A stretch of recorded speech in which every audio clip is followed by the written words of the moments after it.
The Animal Milagro Award is given for exceptional animal courage and/or intelligence. The 2007 award goes to Stubby Harris, a 2-year-old female pit bull mix, for saving a man's life. Stubby and her guardian, Steve Harris, live in a cabin on the banks of the Rio Grande. On a February winter night at about 3:30 in the morning, Stubby woke her household with non-stop barking as she insisted on going out. I let her out and she started carrying on out in the yard, and I stepped back out, and she ran up and was barking. This kind of unusual behavior, kept carrying on. And it was kind of like old episode of Lassie. She'd run out there and bark out there, then she'd run back and bark at me. And so I got the idea that there was something going on out in the pasture, and I followed her out, and sure enough, there was a human being lying kind of frozen to the ground, 15 degrees, middle of February, 3:30 in the morning, out in the pasture. The unconscious man was Monty, a local man with mental disabilities.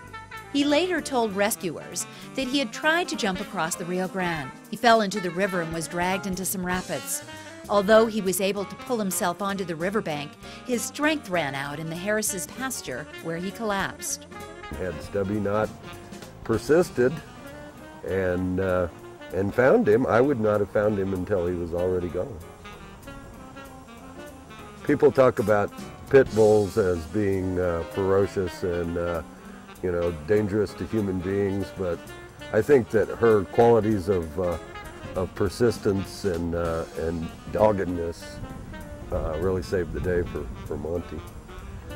When thinking about adding a new dog to the family, it's not fair to exclude an entire breed or type of dog. As is often true, some stories are reported in the news because they're sensational and horrifying. Stubby Harris's story is just one example of a very good story that didn't make the news, except among neighbors. Some little blocky-headed dog with a goofy grin may need a second thought the next time one of us is walking down the concrete corridor at a local shelter. Remember, Stubby.